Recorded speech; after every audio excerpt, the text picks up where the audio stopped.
welcome back to our YouTube channel. I am Sandra from Makesales, and today I'll be taking you on a quick tutorial guide on how to impute delivery locations.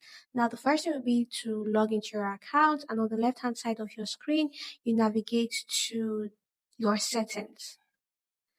So you click on it and a page is displayed. Now, under the settings, you navigate to the delivery location button and then you click on it.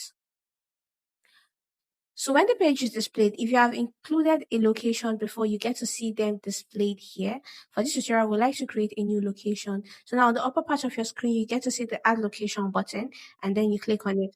Once you click on it, a mini tab is displayed for you where you get to input the location name, description, and also the fee attached to that particular location. So once you're done filling out all the necessary information, you go through it to confirm that everything is correct. And once that is confirmed, you click on the add delivery location button.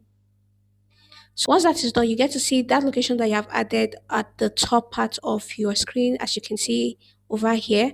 And if you would like to edit the particular location, by the right hand side of your screen, you get to see the edit action button and then you click on it. Once the mini tab is displayed like this, you get to make the necessary correction that you would like to make. And then you click on the update location button. And just like that, you have successfully edited the location. So that is how simple it is to include delivery locations on the Make Sales platform. So see you in our next tutorial. Bye.